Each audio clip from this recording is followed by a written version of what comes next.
This is not actually sure what part this is. It'll be on the title of the Corvette build, and there's been a bit of a delay over the last couple of weeks, so I was making steady progress, and then I've hit a few snags, which I suppose was inevitable given the complexity of this thing. And I've also sort of come up with a need for a couple of pieces of additional tools and equipment, which I'm still waiting to arrive. So I've kind of hit a little bit of a halt at the moment, but I just thought I'd show you what I've got up to till now, just in case you thought I'd given up or abandoned the project altogether. So what you can see on the bench here is this is the upper portion of the bridge. This is, you know, where it's kind of like the roof of the lower section. Let me just find that. So there's the lower section of the bridge that you've seen before, and this thing fits on top like that, and sort of not exactly like that, but you know, it gives you an idea of where the top deck goes. And this has been by far and away the most complex piece I've constructed so far. I'll switch cameras and have a look at the detail of this. Now you can see this is quite a big piece of brass anyway. It's got all this planking detail on, and then you have to add these sections here. They're very, very thin brass, and you can see inside where that's been soldered together. Glue just wouldn't do it here. You really do need to solder this thing together, and then the solder goes all the way around the inside there. You can see down here, and it's also got quite a lot of folds in the bottom. There's pieces where the fold broke away. I had to solder it back on again, and it is quite a complex piece. I've still got to fold these sections here, which actually fold down on a sort of vertical sort of stanchions that support the front of the bridge. Now, one thing I did have a major problem here is if I show you this other piece here, this part fits onto here, which I'll show you in a minute, but you can see that this has got a window frame attached to it. Now, this other piece here also had a window frame attached, but that just fell to pieces as I was soldering and having to bend this thing around, and I've still got the pieces, but they're kind of not really usable anymore. And I think the idea is that you have those, and these go on the inside, and you sandwich some acetate in between to make up the windows, which isn't going to be possible now, but also I think it was pretty much impossible to do anyway. So what I'm thinking of doing, I may even take this off here, and I'll construct a three-piece part from acetate, maybe glue this to the acetate and then reattach it to the top of this housing, because at the moment this is, I mean, it will bend, but it's very, very fragile, and it's wafer thin, and it just kinks every time you touch it. So it's just very, very difficult to work. So I think I'm going to sort of modify things by taking this off and construct the window and then put the window back on. That way I can paint everything and then attach the windows right at the end. There's also a glazed part here. This little window here, this has a separate little tiny frame that goes in, which I haven't put in yet. There's a door that's got to go where that solder is there. I did attempt to solder the door on, but it wouldn't take, so I think I'm just going to have to glue the door onto there. This plinth part here was really complex to put together. As I was attaching one side, the other side was detaching, and it took an awful long time to get that to go together, but it's pretty solid now. And this piece, if I maybe turn it round that way so you can see it go on, so this actually fits in between those two sides there and slides into place, and you can see there's a gap at the back here which needs to be filled. I mean, I can pull that together. I may actually put a little tiny fillet of brass on the inside just to strengthen that, because it's just an edge joint and there's virtually nothing there to solder either. It's like two edges coming together. So I'll see how that goes. You can see from the back now this is raised off the ground, and then this obviously has stanchions and railings and all kinds of things attached to it. But it is a really complicated piece to put together, and I'm pleased with how it's come out now, but there was a couple of days when I was working on it that I just literally just put it to one side. I couldn't do any more to it, and I've had to sort of revisit it and get it to come together. But it's kind of there now. There's a detail piece around the front. You can see where the solder is. Some of that needs polishing up a bit just to get rid of the excess solder, but I'll do that at some point. There's also some glazing got to go into this window here, but given that you can't really see anything inside this room anyway, I may actually just put a piece of brass over that and just paint the window out, because all the windows were generally, a lot of the windows were painted out anyway. So I'll see how that goes, but there's a bit to do there yet. So also I've also been working on the bandstand,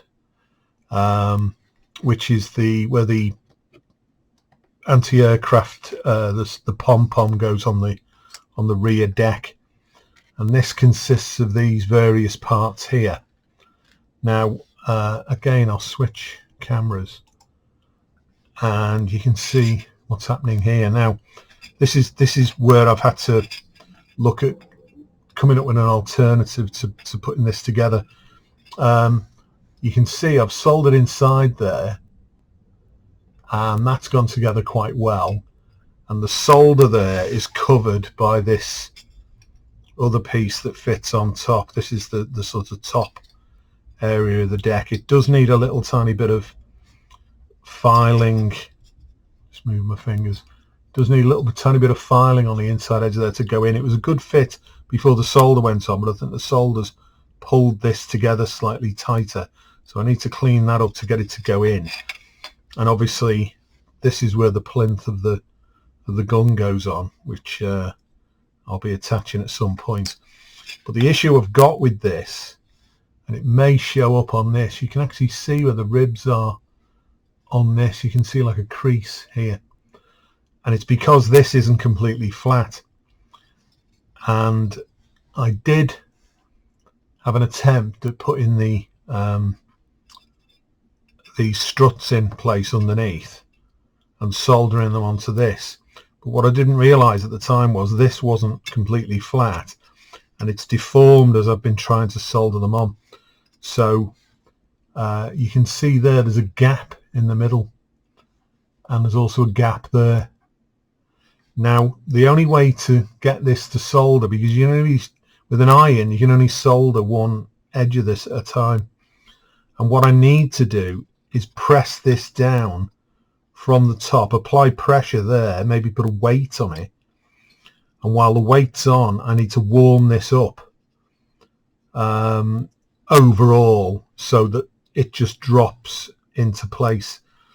And so I've ordered one of those miniature blow torches that people use for sort of silver soldering and brazing and things like that, and hopefully I'll be able to clamp this in position, or maybe put a sort of heavy, like a steel block or something on the top to weigh this down, and then just apply the heat and put some flux on.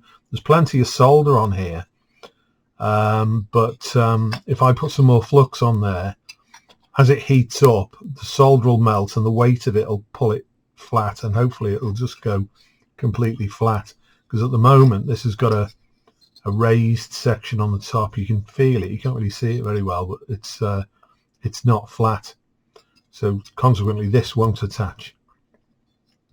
And then once these two pieces have been stuck together, it then has this wall piece attached around the circle like so, and that all has to be soldered into place. So it's quite a complicated construction. It's got these rivets you can see that have been punched through from the back around the edge, and then to further complicate it, it's got these tiny strips. These are still on the fret, but you can see, if that will focus there, these are tiny strips of brass with more rivets on, and they go on the inside edge of that. So there's an awful lot to put together, and at the same time you've got the solder maybe going off. So I think what I'm going to do is I'm going to solder this piece onto here, and then these are probably going to be attached using super glue. There's also, just to complicate things, there's another piece. This is still flat, it needs to be bent around, and this goes on the bottom of this, and these fold, these little rings here fold underneath, and then the sort of legs that support this go through those and into the base. So you can see there's an awful lot of fiddly work to do on this. Oh, and then just to add the icing on the cake, this is the top of this.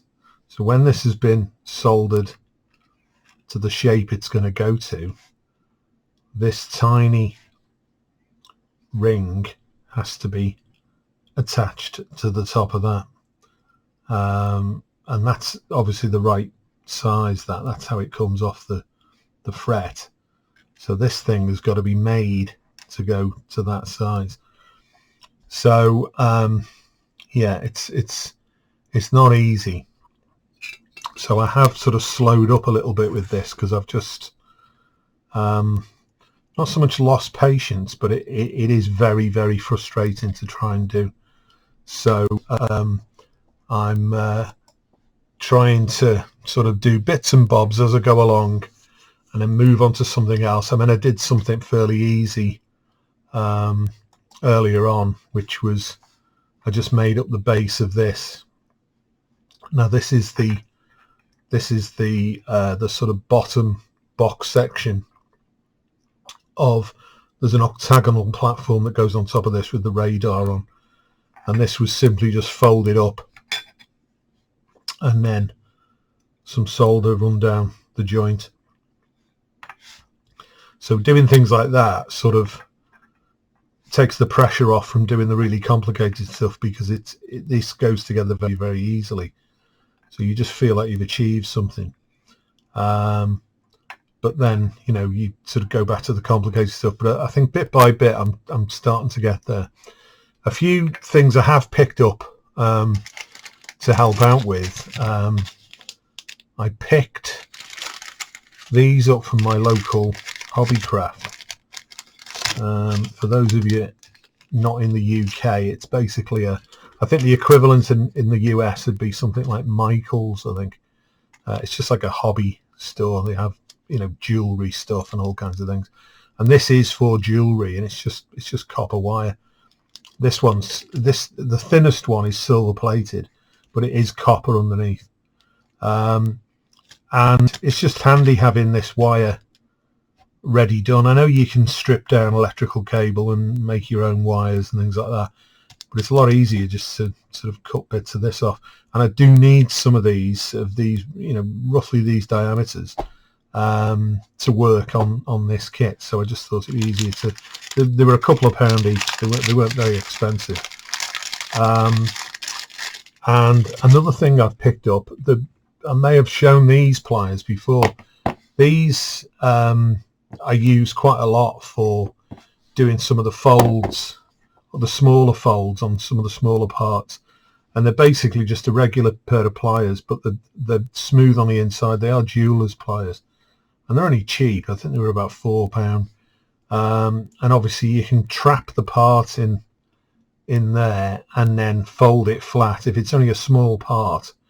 But the only problem with this is occasionally that even though these are smooth, they're not perfectly smooth, and they do mark some of the very, very thin parts. So the super thin parts, they tend to slightly distort them, and then it's difficult to get them flat again. So what I found when I was looking for something else entirely was these. Now these came from Hobbycraft as well, and these have got nylon jaws. I don't know what it's like underneath the nylon, but these are fixed on, they don't come off. But what I've found is I can actually grip the thinner parts with this, and it doesn't damage it because they're very, very smooth on the inside, and fold things over. They're also useful as well. I've been using them just to grip parts. For instance, you know, I mean, if I was doing something with this, I can grip a part in there. That's a focus. And then I can file the nibs off it while I'm holding it with this, and it doesn't damage the part. And again, these weren't that expensive. I don't know whether there's other types available, but they've come in really useful already, and I've only had them about a week or so, and I've been using them quite a lot for this. So yeah, if you're looking for something to hold the brass parts with, then I'd recommend those. As for everything else, I think I'm pretty much at the same stage with the other stuff that's been in the previous videos. As I say, I got held up with this, but I do feel like I'm starting to get over the hump with this now, and make a little bit more progress. Hopefully when I get that little gas torch, I should be able to get that bandstand sorted out, and it may come in useful for some of the other pieces that I've been struggling a little bit with. One other thing that I've not tackled yet, I've not tackled any of the ladders or the staircases. For instance, if I pull this over here and just show you this. So a lot of the staircases basically consist of these strings for the stairs and treads, and you have to sort of get them in position. Now, for me to solder these individually, it means that as I'm applying heat to one, it loosens another one, and that falls off. So what I'm thinking of doing for these is I'm going to make some little tiny jigs for them, and I'll be able to sort of dry assemble them, and then by having them sort of all ready to go, I can basically heat them up with the gas torch and just touch a little bit of solder to each of the legs, and it'll run in, and hopefully the whole thing will stay together. Similarly, I mean, that's the stairs. The ladders are basically just sort of rails with holes in, and you have to insert some brass rod.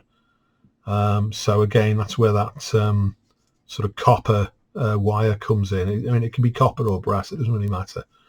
But it's getting it to sort of stay in one piece. So again, I'm going to have to construct some jigs to be able to do that. I think there's some in this bag. Yeah, just inside that bag you can see these are the rails for the ladders. You can see the holes drilled in them. So yeah, there's an awful lot of loose parts at the moment. Everything's bagged up so things don't go missing, but I'm gradually sort of working my way through it. And One thing I did do, I've been doing another video which I haven't put up yet about some painting techniques, and since I've got the camera on the go at the moment, this is one of the modules out of the Trumpeter 148th U-boat, and I've been sort of showing these off as part of the painting technique tutorial, and you can see there's a fair bit of streaking and stuff involved in this. A lot of this kind of isn't seen once it's all inside, but I've got various techniques that I'm going to demonstrate. I'm still working on that video, so it might be a week maybe before it gets put up. I'll show how I do this wood grain effect here as well. There is another piece of it here that I was shooting for the video, but the techniques on this are very similar to the techniques I'm going to use on the Corvette. Let me just tilt that up a little bit. So there's the torpedo room, and turn it around there so you can see the torpedo tubes, and there's a little control panel on the wall there. There's some bunks. These will all have more bedding on and some figures and stores and all kinds of stuff. But again, this has all been done with washes and various sort of pigments and things. Maybe close up a little bit on that. There's still work to do on this. These are just the basic colours, and then I've got a bit more to add. But as I go back to work on this, I'll start doing some videos. I didn't actually shoot any video when I was doing these basic stages, but there's an awful lot to do on that. But I'm going to stick with the Corvette for now, and then revisit the U-boat when I finish the Corvette. You can see there's some torpedoes there stored under the floor. As I say, very little of this is actually visible once it's together, but it's nice to know it's in there. So yeah, so what I'll do is I'll plod on with this. As soon as the gas torch arrives, I may do a little bit of a tutorial on using that. I mean, that's going to be a bit of a learning curve for me anyway, because I have done soldering, you know, in the plumbing sense, using a blowtorch before, but I've never done one on a bench top with a tiny micro torch. So I'll have to have a little play around with it to see how it performs. But it may, as I say, come in useful for some of the other parts on this build, where I've been struggling using the iron, because the iron, although it's good in small areas, it's not very good for the long lengths of jointing that I need to do to, you know, things like on the front of this piece here. Might get a better view of it there. If I hold that up there, you can see that I was better off on the other camera, wasn't I, there? So you can see the, you know, the sort of effort you need to go to get this in. I've been having to pre-solder these and then bring them up with solder already on them and apply heat again to get it to attach. So I think that's where the torch will come in handy. So as soon as I get that on the go, I will do another video. So but for now, I think you know, at least you know, it's still underway. I've not abandoned it, and hopefully with another week or two, I'll get back on track with the sort of forward momentum of the build, and then start making some real progress, and then get into the painting side of it. So as ever, thanks for watching.